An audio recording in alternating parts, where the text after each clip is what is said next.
On this episode of Still Loading, Shock It, Trebek.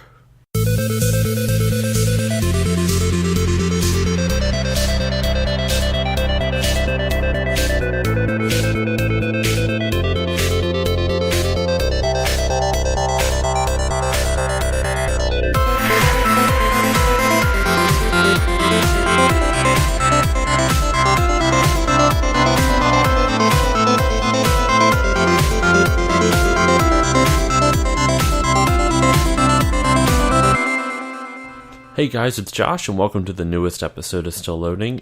On today's episode, it is not going to be the most, how can I really explain this? The most engaging one, to say the least. I'll do my best. But this episode, I covered the game Jeopardy, the 25th anniversary edition for the NES. And the one big takeaway I got from this game is I'm fucking stupid. I don't know half of this shit. Now, to be fair, part of the game, it suffers. We'll go into what it suffers from in a second. But first things first, as usual, let us jump into the box art. And by that, I mean just a picture of the Jeopardy set with a big number 25 and a big anniversary edition text thing and the Nintendo seal of quality. Honestly, kind of unimpressive. Really unassuming. So that pretty much is it. I mean, it's a very 80s version of the Jeopardy set, but you get the idea. The other thing that I thought was interesting about it, before I jump into the actual gameplay, which isn't anything special, let me tell you, it's not bad, but it's Jeopardy. Anyway, I'm honestly amazed. There's a 30-page instruction booklet on how to play Jeopardy. Like, it is a thick pamphlet. I'm really surprised by it. The developer of this appears to be Gametek. The biggest names are on our games. We are the high-tech electronic entertainment company that puts you in the picture with exciting home versions of television's top game shows for adults and kids, and innovative new fun-filled gameplay for preschoolers. I've said this before, grammar's never been my strong suit, but I feel like that's a run-on sentence. I mean, that is 3 lines. Anyway, this software includes games the whole family loves, games that they can play either together or alone against the computer. Gametek's Nintendo version of Jeopardy, the 25th anniversary edition, is fast-paced and full of surprises, just like the original Jeopardy Nintendo game, and the Jeopardy Junior edition. And just like the television show that has been a family favorite for 25 years, be the first to press the buzzer and enter the correct question, and the cash is yours. So now my question is, okay, so this looks like it came out in 1990, I want to say. I don't know. That's what the copyright on the back is. So I'm assuming it. But no, so pretty much it just, the manual just goes into literally how to do everything. How to use, they have a whole 2 pages, a whole 2-page spread for how to use the controller. Then they all, because I guess we take it for granted, but we know it instinctively now because we've had, 30 plus, well, more than that, but 30 plus years of video game experience. This is realistically at the rebirth of it, 5 years later, because the NES came out in 85, this is 90, so video games are coming back into the mainstream consciousness, and so I guess not as many people knew how to use the D-pad. It should be intuitive, but whatever. Then it tells you how to set up the game, how to play Jeopardy. It has a whole, wow. It breaks down every single thing. It literally breaks out every single outcome that you can run into. It literally breaks down every single outcome that you can run into. Like, what if no one answers? What if everyone answers wrong? What if you get everything correct? That kind of thing. I'll be honest, I got most of these questions wrong. Half of it is because, I'll be honest, I don't know. A lot of these questions are things that are never on my radar. So, after playing this, I realized I'm not that smart. So, I need to start, teach. I don't know. I just need to start gaining knowledge, I guess. This game makes me feel stupid. The other half of it, the biggest flaw with this game, we'll go into the biggest flaw first, because I actually think this game's actually kind of fun. I would totally play this again. But the biggest flaw is, it kind of is what like old school like adventure games suffer from, where you need to know the specific phrasing, if that makes sense. You know, like how Zork is, that kind of thing, where you have to type in your commands. So, for example, it was like a quotes from literature section, and the word was honor.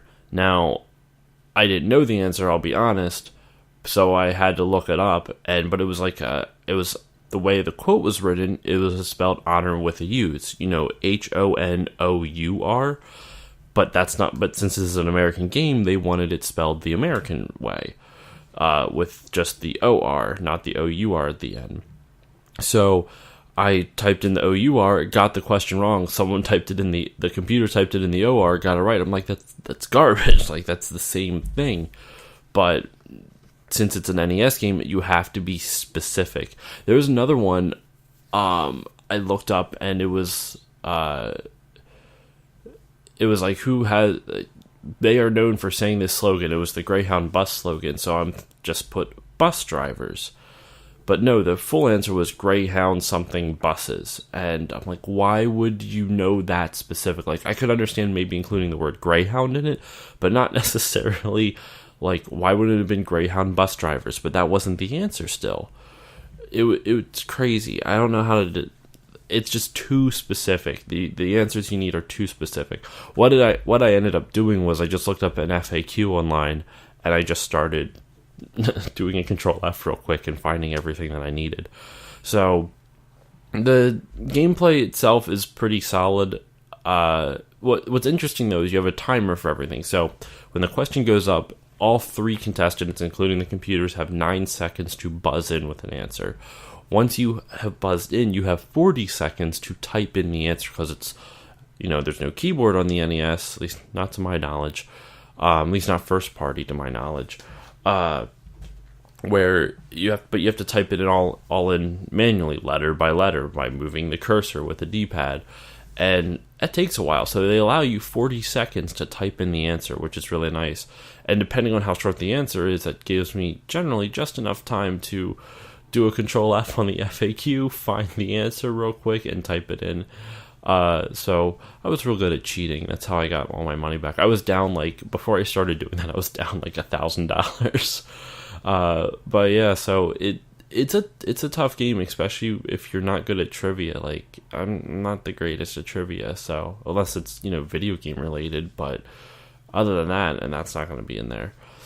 But yeah, it was interesting. The shining part of it, the thing that I enjoyed the most about it, actually, was surprisingly the music. Now, during the game segments, there wasn't much, but the title screen blew me away. The Jeopardy theme on the title screen was practically spot on, and it was a really good arrangement of it, which surprised me as well. It sounded very full, especially for an NES. And it had a cool, not in terms of sound, but in terms of the visuals on the title screen for the game, it had a really cool effect. It had like a globe, and then the letters going around it, like they're orbiting the ball or the globe. And I was surprised that they took the effort to figure out an animation like that on the NES for a Jeopardy game. It was a really strange idea, but, well, not strange in a bad way, but it was kind of like awesomely strange. Like, why would you take your time to do that? No one's going to care. But it seems like they genuinely put a lot of care into this, because otherwise, why would you take the time to arrange the Jeopardy theme so meticulously? Maybe they were under, like, contractual obligations from Jeopardy, like you have to have quality type of thing. I don't know. But yeah, so it was interesting. I really enjoyed it. It's definitely tough, especially if you're not good at trivia. There's a lot of stuff I did not know. So I might use this as an actual, like, teaching tool for me, so I can start getting better at trivia stuff. But so in any case, interesting things that I came across towards the end of the game. You know, we're kind of like wrapping things up, because unfortunately, it's just Jeopardy. There's not really much to talk about with it. It's Jeopardy. You've watched the TV show 1,000 times. It's a trivia game show. But what I thought was kind of funny is on the last couple things after it's done describing Double Jeopardy and Final Jeopardy and the Daily Double and how to play and that kind of thing, there's a message to the players on page 18 of this. It goes, "This cartridge uses a program which will randomly access data. At the end of play, the file is cleared and made available for future play. This is very much like shuffling a deck of cards after each game. Categories and questions are always selected at random by the computer, so although there are almost 2,000 questions and over 400 categories, repetition will occur. If repetition does occur and you wish to reshuffle the file, press the reset button. This will initiate a new game and reshuffle the questions and categories in this file." Number 2, that's the second point, is this game has been programmed to utilize the full TV screen. Since some older model TVs have rounded screens, a portion of the image may be blocked out. Wow, so they're talking about the people who still have older TVs. That's amazing. Hints on gameplay. Words should be spelled as accurately as possible, though some very minor misspellings may be accepted. Be sure to check the spelling of a completed word before you scroll the cursor to end, which is, how you choose the end button to select it in, to lock it in. You can erase letters by scrolling the cursor with the arrow button and the correction symbol. You must do this before you scroll to end. If your question deals with a person's name, try to give both the first and last names. That's garbage, because there was a question that it was with a person, the answer was a person, but it was just their last name. I cannot remember for the life of me now, but it was just their last name. If your question deals with numbers as part of the name, such as World War I or King Henry VIII, bullshit. That's all I'm saying. So then, if your question is shown as who are or what are, be sure to answer in the plural form of the word. Oh, that's even nice. You're teaching you a little bit of grammar there. If your question, I don't know why question is in quotations, calls for a pair of words or names, be sure to enter them in the order most commonly used, such as bow and arrow, not arrow and bow. That's also garbage. I mean, I get it, because the NES only has so much space, so to program all variations is crazy, but commonly used, that's very subjective, because what if you grew up in a place where for some reason arrow and bow were more common than bow and arrow? You'd be fucked. I'm just saying. Anyway, spacing between the words is optional. You can connect this is crazy. When playing against a computer, an incorrect question inserted by the computer might look something like, oh, that's weird. Yeah, so I noticed this in the game too. What this bullet 8 for hints or tips for players or whatever. If if the computer tries to guess and it's wrong, it'll just put in a bunch of random letters and symbols. This is not a bug in the game, but rather an unrecognizable word programmed for the computer to make an error. And then it goes, yes, it really does, in parentheses. That's funny. And safety precautions, this is a high precision game. How do you have a high precision game pack? What kind of an adjective does that mean? Why are you using that? Precision game pack. What's precise about it? I don't get their marketing. I don't understand it. I guess if you're a kid and you didn't know what the word precision meant, it sounds really fancy, so I don't know. That's strange. Anyway, avoid temperature extremes when storing it or unnecessary shock when moving it. Terminal connectors should not be touched and allowed to get wet or dirty, blah, blah, blah. Never attempt to open or take apart. So yeah, all this weird safety precautions. There's even compliance with FCC regulations. That's crazy. And then there's the limited warranty. How long do I have on this? 90 days. I guess it's all, about 27 years out of date now. But what was cool is that on the back, literally the last 6 pages of this pamphlet is just, of the instruction booklet, is just advertisements. This 6 out of the 30 pages is just advertisements for more of their games. So the regular Jeopardy, Jeopardy Junior Edition, Wheel of Fortune, Wheel of Fortune Junior Edition, then Wheel of Fortune Family Edition, Hollywood Squares, Double Dare, I Can Remember, Perfect Fit, both of those are Fisher-Price games, Family Feud, and then Classic Concentration. Oh, and Super Password.